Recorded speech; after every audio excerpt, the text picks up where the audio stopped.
हाँ, तो आज मैं इंदौर में आया था। जो हमारे प्रकाश सोनकर जी, जो मतलब यहाँ से मंत्री भी रहे थे और बीजेपी के सीनियर नेता थे, 4 बार वो यहाँ से विधायक चुनकर आए थे।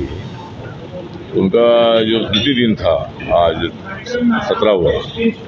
17 साल पहले उनका देहांत हार्ट अटैक से हुआ था। और उनके लड़के विजय सोनकर जी, जो खटी समाज से आते हैं, दलित समाज से आते हैं, उन्होंने आज मुझे मतलब वहाँ बुलाया था।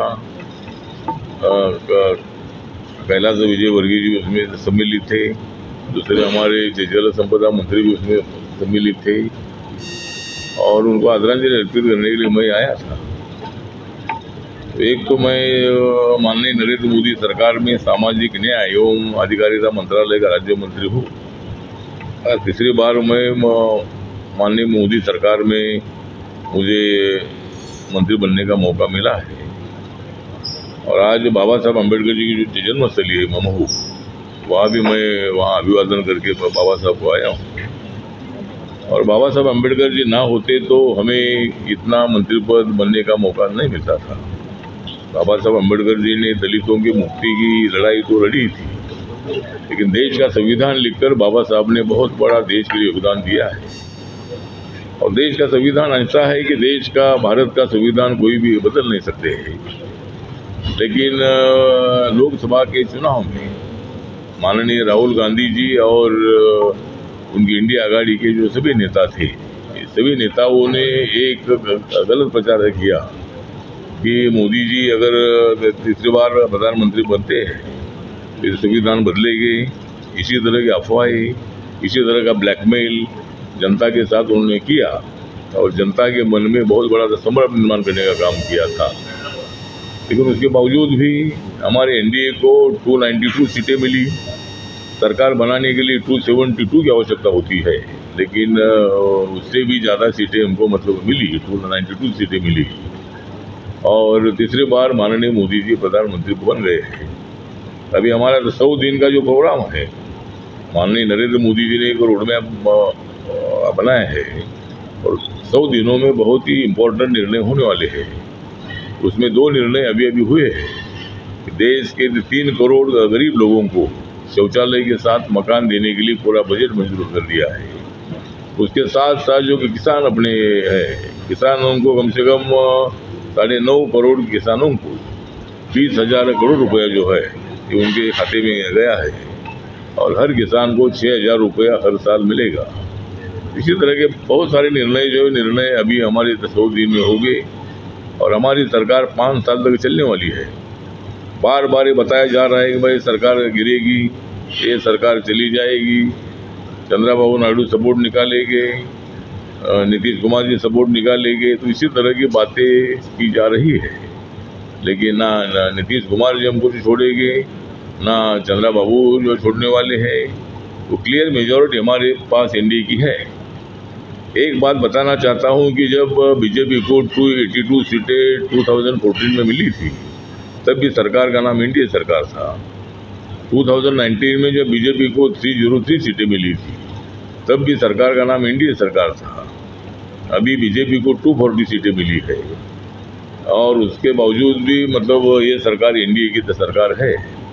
कभी भी बीजेपी ने ऐसा नहीं बोला कि भाई बीजेपी की सरकार है, नेशनल डेमोक्रेटिक अलायंस की सरकार है। और मेरा जैसा जो छोटा दल है, मेरे दल का एक भी लोकसभा में मेंबर नहीं है। उसके बावजूद भी माननीय नरेंद्र मोदी जी ने मुझे मौका दे दिया है, क्योंकि मेरी पार्टी सभी राज्यों में काम करती है और इतनी स्ट्रांग नहीं है, लेकिन मेरे कार्यकर्ताओं की संख्या हर राज्य में है। नागालैंड में मेरे पार्टी के 2 एमएलए चुनकर आए हैं। अभी मणिपुर से मेरा एक कैंडिडेट लोकसभा लड़ा था, उसको 17% वोट मिला है। और नॉर्थ ईस्ट हो, नॉर्थ हो, साउथ हो, सभी राज्यों में मेरी पार्टी काम करती है। तो हमारी सरकार जो है मोदी सरकार है, ये सरकार अभी 5 साल तो चलेगी, लेकिन हम अभी और इतना अच्छा काम करेंगे कि और भी हमारी 5 साल तक सरकार आ सकती है।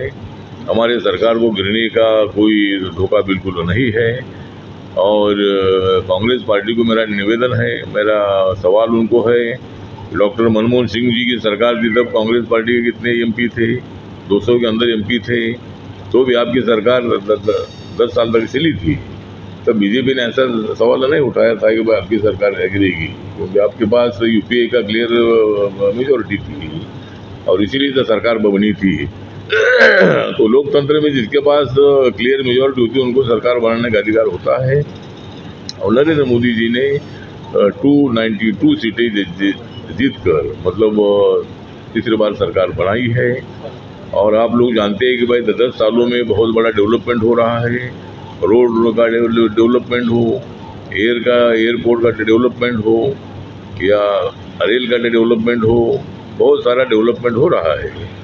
80 करोड़ लोगों को अगले 5 साल तक फ्री में अनाज देने का निर्णय भी हो चुका है, वो भी मतलब सभी गरीब लोगों को मिल रहा है। आपको लगता है कि यूपी और महाराष्ट्र में आपको सेटबैक हुआ है, उसका कारण ये कि बीजेपी ने राम राज्य या राम मंदिर पे काफी किया, उस हिंदुत्व का इशू उठाया, उस कारण से जो दलित और अल्पसंख्यक का जो वोट बैंक का जो था वो शिफ्ट हो गया है, महाअघाड़ी की तरफ शिफ्ट हो गया और यूपी में सपा की तरफ शिफ्ट हो गया। तो राम राज्य का मुद्दा उठाना, राम मंदिर को मुद्दा उठाना दलित और अल्पसंख्यक को पसंद नहीं आया, मुस्लिम वर्ग। मुझे लगता है कि राम मंदिर का विषय नहीं था। राम मंदिर जब सुप्रीम कोर्ट का जजमेंट ही आया और उन्होंने वहाँ 500 साल पहले वहाँ राम मंदिर था और मुगल आने के बाद राम मंदिर डिमोलिश हुआ था, इसीलिए मतलब पूरे प्रूफ देखकर सुप्रीम कोर्ट ने जजमेंट दिया था और मोदी जी के कार्यकाल में वो मंदिर को बना। लेकिन जो मतलब दलित और माइनॉरिटी का वोट जो है ये मतलब इसलिए मतलब हमसे दूर हो गया, लेकिन उसमें दलितों का भी अनेक जगह पर हमको वोटिंग मिला है। मध्य प्रदेश में हमारी 29 सीटें चुनकर आई और उत्तराखंड हो, हिमाचल प्रदेश हो, छत्तीसगढ़ हो, यहाँ भी हमारी सीटें अच्छी चुनकर आई है। और एक तो महाराष्ट्र और उत्तर प्रदेश और वेस्ट बंगाल या 3 जगह पर हमको जो अपेक्षाएं थी उससे काफ़ी सीटें कम आई। तो इसीलिए मुझे लगता है कि राम मंदिर के विषय पर ये नुकसान नहीं हुआ है, लेकिन संविधान बदला जाएगा और आपका आरक्षण निकाला जाएगा, ये प्रचार बहुत धूमधाम से लोगों ने किया और लोगों के मन में ये बैठा कि ये इनकी सीटें इतनी ज़्यादा आएगी तो संविधान बदला जाएगा या क्या। वो भी तो बीजेपी नेता ने बयान दिया था सर, वो भी एक बीजेपी नेता ने ही बयान दिया था कि संविधान बदल देंगे हम 400 सीटें। बीजेपी नेता ने जो अयोध्या के लल्लू सिंह है वो तो हार गए, लेकिन लल्लू सिंह जी ऐसे वो बोले थे, लेकिन ये कोई बीजेपी की भूमिका नहीं थी। तो बीजेपी ने ऐसा कोई अनाउंस नहीं किया था कि संविधान बदलेगा। और जो नरेंद्र मोदी जी संविधान को माथा टेकर शपथ लेते, उन्होंने अभी 2019 के नेता के रूप में जब उनका नाम अनाउंस हुआ तब उन्होंने संविधान की किताब को माथा टेकर शपथ ली है। और इसी तरह मुझे लगता है कि मोदी जी ने बाबा साहब अम्बेडकर जी के जो मेमोरियल है, अभी आप महू का मेमोरियल है, जो बीजेपी की सरकार इधर आई तब मेमोरियल बना, कांग्रेस के कार्यकाल में वो भी नहीं बना था। जहाँ 26 अलीपुर रोड पर बाबा साहब ने संविधान लिखा था वहाँ भी वो कांग्रेस के कार्यकाल में कुछ नहीं हुआ था, वहाँ भी एक बहुत अच्छा सुंदर मेमोरियल बन गया है। और डॉक्टर अम्बेडकर इंटरनेशनल सेंटर बना है। मुंबई में हिंदू मिल की जगह 3600 करोड़ की है, वो ज़मीन बाबा साहब के मेमोरियल दी है और वहाँ 350 फीट का स्टैचू और 100 फीट का फाउंडेशन, ऐसा 450 फीट का स्टैचू ऑफ लिबर्टी से भी मतलब ज़्यादा ऊंचा स्टैचू बाबा साहब का हो रहा है। तो ऐसे बहुत सारे काम हुए हैं। इसलिए आप जो बोल रहे हैं कि बीजेपी के कुछ 2-3 नेताओं ने ऐसी भाषा की थी, लेकिन ये अधिकृत बीजेपी का स्टैंड नहीं था और इसीलिए मुझे लगता है कि संविधान बदलने के विषय पर हमको हमारा काफ़ी नुकसान हुआ। वो जो जानते हैं, जनता की समस्या जानते हैं और मोदी जी बहुत ही सोच कर मतलब निर्णय लेते हैं, इसीलिए हमारी सरकार बिल्कुल जाने का विषय नहीं है। नीट के एग्ज़ाम पर जो सवाल उठाए गए हैं, जो कुछ पेपर फूटी हुई है, जो गड़बड़ियाँ हुई है, तो पूरी जांच जिसकी हो रही है, इसके लिए जो भी जिम्मेदार हो गए उनको कठोर सज़ा मिलने वाली है। लेकिन माननीय धर्मेंद्र प्रधान जी जो हमारे HRD मिनिस्टर हैं, उन्होंने ये एग्ज़ाम में घोटाला हुआ था, गड़बड़ी हुई थी, इसीलिए एग्ज़ाम ही रद्द की है और अभी दोबारा मतलब एग्ज़ाम हो रही है। तो दोबारा ऐसा ना हो उसके लिए जरूर मतलब हमारे सरकार की तरफ से कोशिश है, और ऐसा मतलब पेपर फुटी होना, गड़बड़ी होना ये अच्छी बात नहीं है।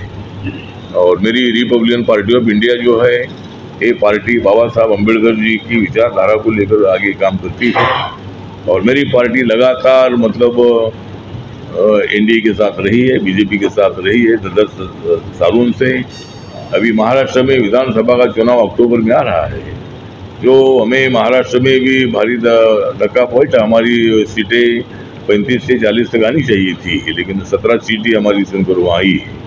लेकिन जो वोट परसेंटेज है, ये वो वोट परसेंटेज महाविकास आघाड़ी और जो महायुति हमारी थी उसमें आगे पीछे मतलब इसका परसेंटेज है। तो आने वाली विधानसभा में हम एक साथ लड़ेंगे, और विधानसभा में जरूर मतलब हमारी महायुति की सरकार, एनडीए की सरकार आएगी, ऐसा हमें पूरा विश्वास है।